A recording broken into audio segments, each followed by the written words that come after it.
Soy el licenciado en Fisioterapia y Rehabilitación Jorge Arce Rodríguez, docente de la Facultad de Medicina de la Universidad Católica Santiago de Guayaquil, entrenador de powerlifting y preparador físico de culturistas y entrenamientos de la fuerza en variados deportes. También me desenvuelvo como capacitador y entrenador en prevención de lesiones, asimismo en diferentes deportes. El tema que tenemos el día de hoy es sobre la fuerza. La fuerza es una capacidad física que es la responsable de que en todo cuerpo haya movimiento. Para hablar de fuerza no podemos dejar a un lado las otras capacidades físicas. ¿Cuáles son estas? La velocidad, la resistencia y sin dejar aparte la flexibilidad. Sin dejar aparte también las capacidades coordinativas, entre ellas el equilibrio, que es muy importante en el trabajo propioceptivo que hacemos muchos entrenadores en los gimnasios. ¿Ya? Para hablar de fuerza, tenemos que conocer que fuerza es la capacidad que sirve para que un músculo entre en movimiento. Flexibilidad es la capacidad que debido a la elasticidad del músculo y la amplitud articular, permite que las articulaciones logren arcos de movimientos grandes o pequeños de acuerdo a cómo se encuentre desarrollada. La resistencia es la capacidad que tenemos para mantener por más tiempo una capacidad. Hablemos de fuerza, resistencia a la fuerza, o hablemos de velocidad, resistencia a la velocidad. Tenemos también las capacidades coordinativas, hablamos entre ellas del equilibrio, que es muy importante para hacer un trabajo de tipo neurológico, que es lo que nos atañe siempre a nosotros. Para hablar de lo que es fuerza, de lo que es capacidades, no podemos dejar aparte un punto importantísimo, que es el que nos atañe a todos los entrenadores de fuerza, a todos los entrenadores de fitness, de academia o de cualquier otro deporte, que es el músculo. La musculatura es la encargada de movilizar el esqueleto humano. Eso es en pocas palabras lo que podemos decir. Pero para entender esto de aquí, para entender esto, tenemos que tomar en cuenta que la musculatura tiene diferentes componentes en una articulación. Una articulación se maneja con musculatura agonista, musculatura antagonista, sinergista y estabilizadora. La musculatura agonista, ¿cuál es? Pues sencillamente la que realiza un movimiento. Vamos a hablar de que voy a recoger algo de la mesa, a flexionar mi codo. La musculatura agonista responsable de ese movimiento es el bíceps braquial o supinador. Y la musculatura antagonista, ¿cuál es? La que se encarga de que el movimiento no sea exagerado. ¿Qué es lo que va a hacer una musculatura antagonista? Va a controlar el trabajo del agonista. Va a encargarse de que no exageremos. Si no hubiera tríceps, por ejemplo, ¿qué pasaría al recoger algo de la mesa? Pasaría esto. Haríamos un movimiento descontrolado. Y eso es lo que nosotros trataríamos siempre de manejar a la par. Trabajo de musculatura agonista y antagonista. No olvidemos también la musculatura sinergista, o que también es llamada auxiliar. Hablemos en el caso de la flexión de codo, tenemos la musculatura principal agonista, el bíceps. Pero tenemos también musculatura auxiliar, que es el supinador, que también se encarga no solo de hacer el trabajo propio de supinación, sino uno de sus trabajos principales es ayudar en la flexión de codo. Para que esto se trabaje en conjunto y hagan un buen trabajo, necesitamos otra musculatura más, que es la estabilizadora. La estabilizadora es la que se encarga de que mediante una fuerte contracción isométrica, lograr que una musculatura se mantenga en su lugar, que una articulación se mantenga estable para facilitar el movimiento de las articulaciones, de la propia articulación o de la subyacente. En este caso quiero trabajar con una pesa, nuestro famoso curl de bíceps. Para hacerlo bien necesito estabilizar mi articulación del hombro, con la musculatura rotadora de hombro, con la musculatura flexora de hombro, abductora y la musculatura extensora. Con ello voy a estabilizar mi hombro para poder hacer un trabajo correcto de la musculatura agonista, antagonista, sinergista y estabilizadora a su vez del codo. Eso es lo que tenemos en cuanto a lo que es trabajo muscular. Esos son los componentes musculares. Ahora, ¿cuál es nuestro gran problema? Que nos manejamos nosotros los fisioterapeutas, también nosotros los entrenadores. ¿Cuál es el gran problema? Que tanto en rehabilitación como en trabajo de gimnasio, trabajo de academia deportiva, tendemos a exagerar el trabajo de agonista. Hacemos un trabajo extra siempre un extra. Un poquito más es mejor. Pues no es así. Un poquito más no es mejor muchas veces. Más bien hay que hacer un trabajo equilibrado de musculatura agonista, hablemos de musculatura anterior, o antagonista, hablemos de musculatura posterior, que es la que nos va a mantener un equilibrio adecuado en la articulación, lo cual va a desembocar en un buen trabajo de un buen trabajo de rendimiento muscular, como también va a prevenir muchas situaciones adversas al entrenamiento, la tan famosa y la tan temida lesión.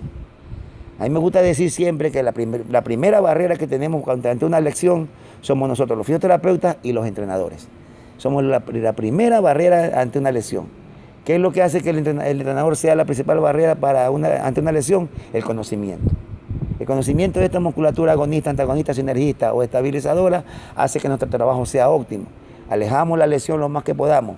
Vamos a hablar, por ejemplo, de un trabajo de fuerza, el powerlifting. Hablemos también de un trabajo de fuerza de conseguir trabajo muscular, trabajo ya, volumen extra en levantadores grandes, ¿ya? A veces dicen, ¿sabe qué? Necesitas mejorar tu press banca, ¿qué es lo que dicen? Hagamos más tríceps.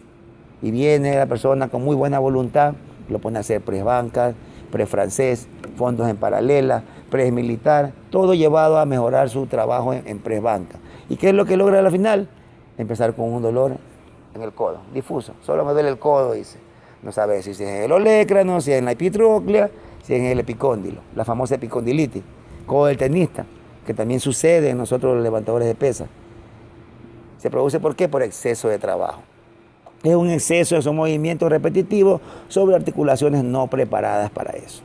Eso quiere decir que no hemos logrado un trabajo equilibrado de antagonistas, agonistas, estabilizadores o sinergistas. Eso hace que ese desequilibrio haga que un músculo actúe sobremanera sobre esa articulación y el otro no tiene quien lo ponga, quien controle ese movimiento, quien haga esto, ¿ya? Y quien haga esto, para que no haya tensión excesiva y este músculo de aquí, con su tensión excesiva, logre que haya una inflamación sobre sus articulaciones o sobre sus inserciones, o que sus músculos sinergistas o auxiliares tengan que trabajar extra y hace que sus inserciones se inflamen. Es el caso de la epicondilitis, donde tenemos una inflamación de las inserciones de los músculos extensores de la muñeca, por debilidad de esto, por trabajo excesivo en una musculatura que en realidad no está preparada. Le sucede también a los levantadores de pesas, famoso cruz de bíceps, que se empeora. Nosotros nos gusta decir que es un trabajo empeorado por el ego. El levantador está haciendo su cruz de bíceps con 30 libras, tiene público delante, pasa una chica por delante y le aumenta el peso. Le aumenta el peso y empieza a trabajar sobre algo que no estaba todavía adaptado. No ha permitido la adaptación a la carga y hizo un aumento muy repentino de ella. Y ahí logra simplemente que las inserciones se inflamen y produce la tan temida epicondilitis. Otras lesiones más que pueden suceder en la acromioclavicular, en la articulación de la cadera, en la columna, el desequilibrio muscular en agonista y antagonista, hablemos de lumbares, abdominales, en los músculos famosos del core, los conocemos como músculos del core, que a veces hablamos tan incompletos de ellos, solo decimos abdominales, lumbares y se acabó. También tenemos glúteos, también tenemos cuadrados lumbares, tenemos oblicuos, tenemos musculatura del transverso del abdomen que es tan venido a menos y que es muy necesario para mantener un equilibrio. Algo que va a evitar que la musculatura lumbar empuje con su condición propia de lordosis, va a hacer una extra presión sobre la columna y no va a haber quien controle por delante. Ahí también hablamos de equilibrio muscular y va a haber un esfuerzo excesivo, una presión excesiva sobre la región lumbar, sobre la lordosis, que es lo que va a traernos futuras consecuencias no muy agradables para nuestros deportistas y con resultados peor, más desagradables aún, al tener que detener ese entrenamiento, perder tiempo. En el caso hablemos de los powerlifting o simplemente los levantadores o los deportistas de otros deportes que tienen el elemento fuerza como parte de su entrenamiento. El entrenamiento de fuerza adecuadamente realizado nos puede traer muchos sucesos agradables, pero también nos puede traer muchos sucesos desagradables al no estar realizado con conocimiento y de la manera adecuada. El conocimiento de agonistas, antagonistas, sinergistas y estabilizadores es lo que se conoce como equilibrio muscular. Al producirse un pequeño o un gran desfase entre el trabajo de estos, conocemos el desequilibrio muscular, que es simplemente la falta de congruencia entre el funcionamiento de agonistas, antagonistas, sinergistas o estabilizadores. Recordemos que al movernos En una fracción de segundo, un músculo puede pasar de ser agonista a ser antagonista o estabilizador, o a su vez puede ser también sinergista. En una fracción de segundo cambia el trabajo muscular. Lo que era agonista ahorita pasa a ser antagonista. Y un trabajo mal realizado sobre esta musculatura nos va a traer consecuencias desagradables. Vamos a hablar de lo que es contracción muscular. ¿Qué es contracción muscular? Es simplemente y llanamente la capacidad que tiene un músculo de vencer una resistencia, de contraerse o alargarse para lograr esto.